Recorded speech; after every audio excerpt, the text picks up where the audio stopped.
Good morning दोस्तों, स्वागत है आपका हमारे यूट्यूब चैनल फाइनल रिव्यू में। जैसे कि आज 27 मई है, तो अब आज हम 27 मई के करंट अफेयर्स के बारे में जानेंगे।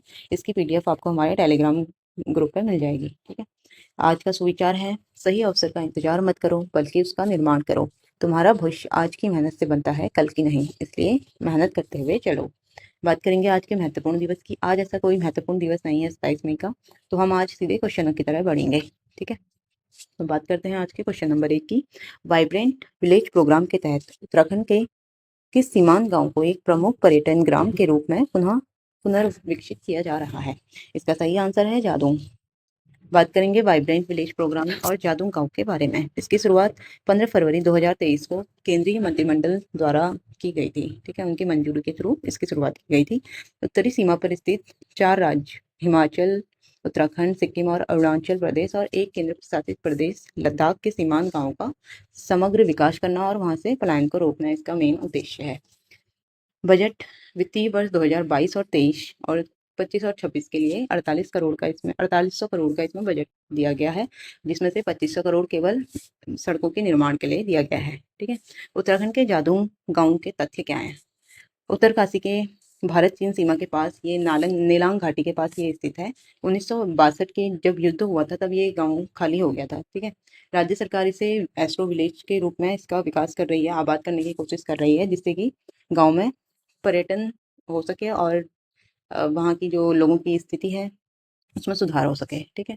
बात करेंगे क्वेश्चन नंबर 2 की।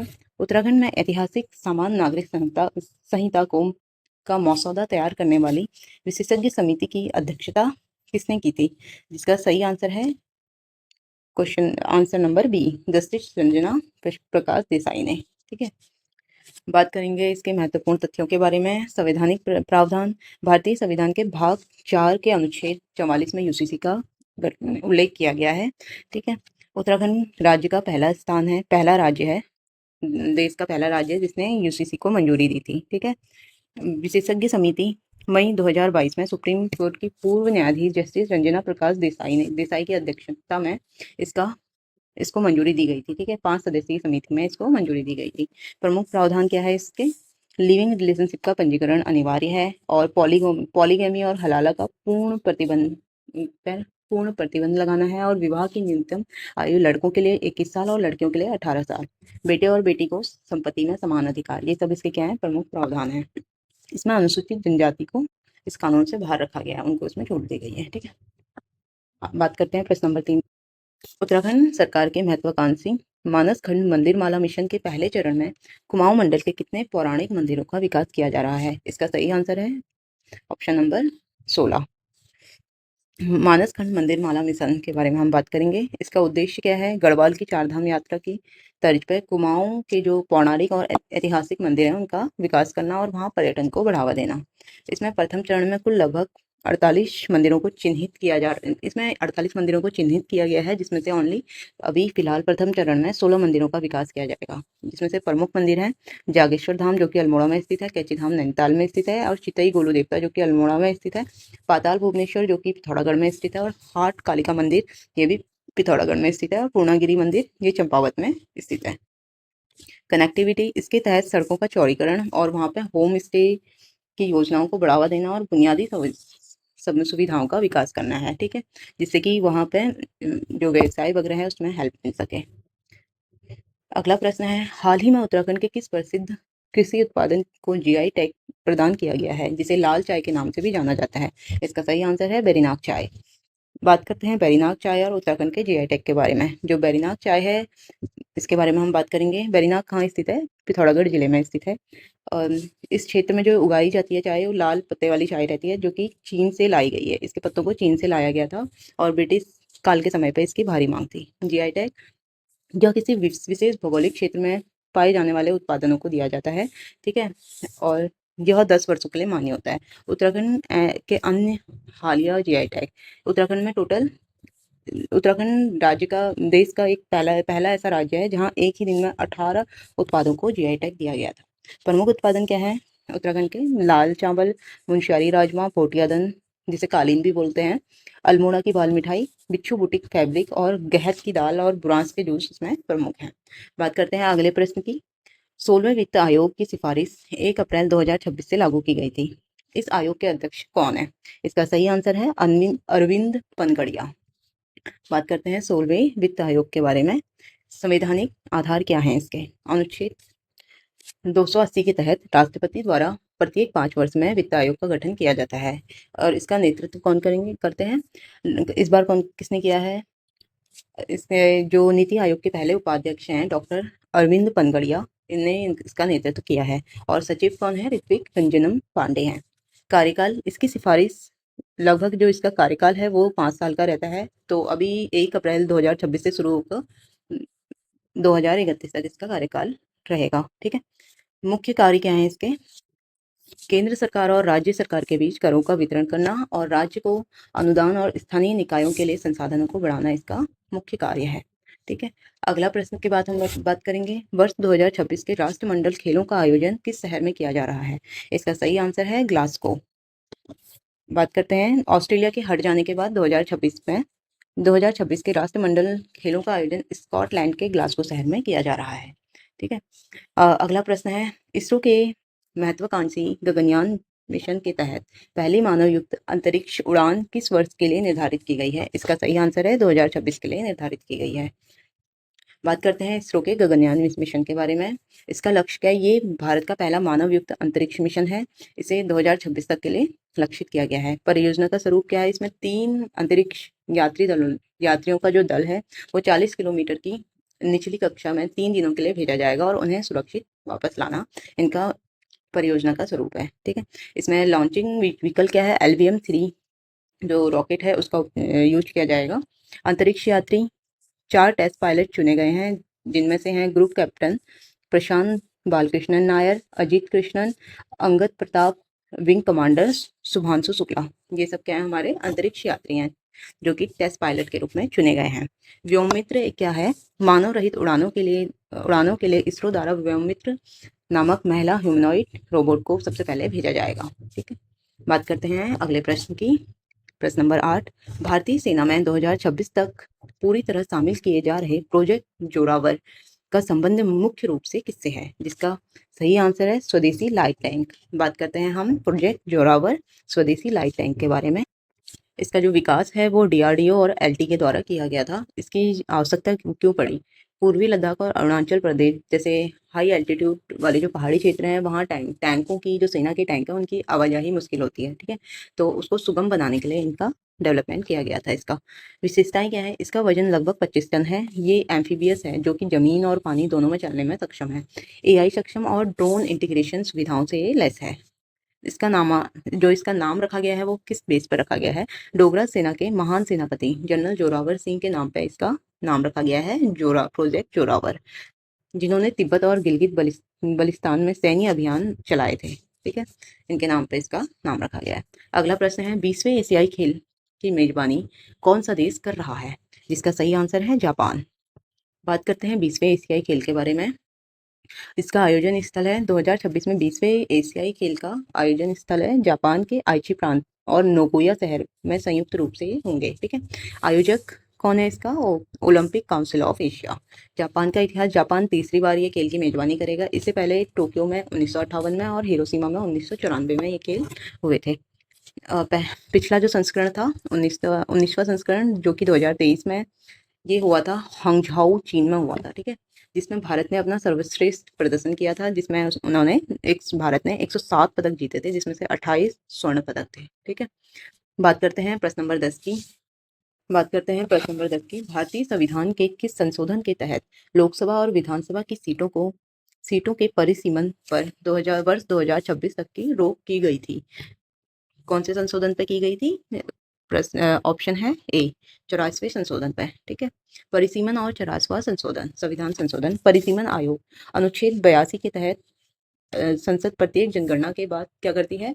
परिसीमन अधिनियम लागू करती है, जिसका कार्य क्या है? जनसंख्या के आधार पर निर्वाचन क्षेत्रों की सीमा तय करना। ठीक है। 84वां संविधान संशोधन जो कि 2001 में आया था, इसके द्वारा लोकसभा और राज्यसभा की कुल सीटों की संख्या 1971 की जनगणना के आधार पर 2026 तक फ्रीज कर दिया गया था। ठीक है। इसका जो मेन कारण क्या था?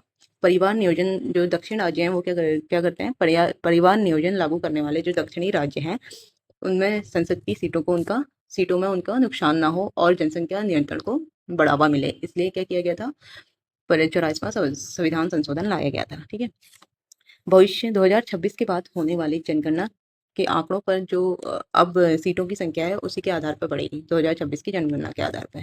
ठीक है, प्रश्न नंबर 11 है, वर्ष 2026 में संयुक्त राष्ट्र जलवायु परिवर्तन सम्मेलन की मेजबानी के लिए किन देशों ने संयुक्त रूप से दावेदारी पेश की है? इसका सही आंसर है ऑस्ट्रेलिया और प्रशांत द्वीप समूह। बात करते हैं कोप 31 के बारे में। कोप यह यूएनएफसीसी का वार्षिक शिखर सम्मेलन है। ठीक है, 2026 की मेजबानी ऑस्ट्रेलिया ने प्रशांत महासागर के द्वीपीय देशों के साथ मिलकर कोप 31 की मेजबानी की दावेदारी पेश की है। इसका जो महत्व है वो क्या है? इसका महत्व क्या है? प्रशांत द्वीप समूह जलवायु परिवर्तन और समुद्र का जल स्तर बढ़ने पर सबसे अधिक खतरे में है। ठीक है, ये सम्मेलन उनकी चिंताओं को वैश्विक मंच पर लाएगा और उसके बारे में आपस में साझा करेगा। ठीक है, हालिया कोप 21 जो कि 2023 में दुबई में हुआ था, कोप 29 जो कि 2024 में बाकू और अजरबैजान में किया गया था ये सम्मेलन, कोप 30 का सम्मेलन जो कि 2025 में बेलम और ब्राजील में किया गया था। ठीक है, बात करते हैं प्रश्न नंबर 12 के बारे में। 2026 आईसीसी पुरुष T20 विश्व कप की संयुक्त मेजबानी भारत के साथ कौन सा देश कर रहा है? जिसका सही आंसर है श्रीलंका। बात करते हैं 2026 के आईसीसी पुरुष T20 विश्व कप के बारे में। संस्करण, यह T20 विश्व कप 10वां संस्करण होगा। ठीक है, ये 10वां संस्करण है। इसकी मेजबानी कौन कर रहा है? भारत और श्रीलंका संयुक्त रूप से इसकी मेजबानी करेंगे। टीमें 2024 के संस्करण के तहत इसमें कुल 20 टीमें हिस्सा लेंगी। ठीक है, ऑटोमेटिक क्वालिफिकेशन, भारत और श्रीलंका की मेजबानी होने के नाते और 2024 विश्व कप की शीर्ष 8 टीमें सीधे 2026 के लिए क्वालिफाई कर चुकी हैं। ठीक है, चैंपियनशिप भारत की 2024 में जो भारत है वो डिफेंडिंग चैंपियन भी है। ठीक है, बात करते हैं प्रश्न नंबर 13 की। नासा के उस ऐतिहासिक मिशन का नाम क्या है जिसका लक्ष्य 2026 में आधी सदी के बाद पहली बार अंतरिक्ष यात्रियों को चंद्रमा के दक्षिणी ध्रुव पर उतारना है? ये लक्ष्य अब 2027 कर दिया गया है। ठीक है, पहले ये 2026 था लेकिन अब 2027 कर दिया गया है। इसका सही आंसर है आर्टेमिस 3। बात करते हैं नासा का आर्टेमिस 3 मिशन के बारे में। ये जो 1972 के अपोलो 17 मिशन के बाद ये पहली बार है कि जब मनुष्य को चंद्रमा की सतह पर कदम रखेगा। ठीक है, इसका मुख्य उद्देश्य क्या है? अंतरिक्ष यात्रियों को चंद्रमा के दक्षिणी ध्रुव पर उतारना जहाँ बर्फ और पानी होने की संभावना है। ठीक है, अंतरिक्ष यान क्या यूज किए जाएंगे इसमें? चंद्रमा के कक्ष तक जाने के लिए और ओरियन का यूज किया जाएगा और सतह पर उतरने के लिए स्पेस एक्स के स्टारशिप का उपयोग होगा। ठीक है, कैलेंडर आर्टेमिस जो फर्स्ट था ये 2022 में हुआ था जो अनक्रूड था, और आर्टेमिस सेकेंड लक्षित किया गया था 2025 में जो क्रूड फ्लाई बाई था। आर्टेमिस 3 लक्षित किया गया है 2026 में जो कि क्रूड लैंडिंग होगी। ठीक है, इसमें क्रूज जाएंगे जो कि अब 2027 हो गया है। ठीक है, बात करते हैं प्रश्न नंबर 14 की। भारतीय रिजर्व बैंक का द्वारा संचालित ई रुपया के संदर्भ में सीबीडीसी का पूर्ण रूप क्या है? इसका सही उत्तर है option number A, central bank digital currency. बात करेंगे सेंट्रल बैंक डिजिटल करेंसी के बारे में जिसे हम ई रुपया भी बोलते हैं। सीबीडीसी क्या है? यह केंद्रीय बैंक द्वारा जारी प्रभु कागजी मुद्रा का एक डिजिटल रूप है। मतलब ये क्या है? डिजिटल करेंसी है। ये क्रिप्टो करेंसी से अलग होती है क्योंकि इसका मूल्य सरकार द्वारा गारंटीकृत होता है। ठीक है, तकनीक इसमें कौन सी तकनीक यूज की गई है? ब्लॉकचेन या डिस्ट्रीब्यूटर लेजर टेक्नोलॉजी पर ये आधारित है। ठीक है, ये 2 प्रकार की होती हैं जो कि वित्तीय संस्थानों और अंतर बैंक निपटान के लिए सीबीडीसी होलसेल का यूज किया जाता है, और आम जनता और व्यापारियों के लिए सीबीडीसी रिटेल का यूज किया जाता है, रिटेल एंड होलसेल। ठीक है, जो होलसेल सीबीडीसी होलसेल है ये 1 नवंबर 2022 में लॉन्च हुई थी, और सीबीडीसी रिटेल है ये 1 दिसंबर 2022 में लॉन्च की गई थी।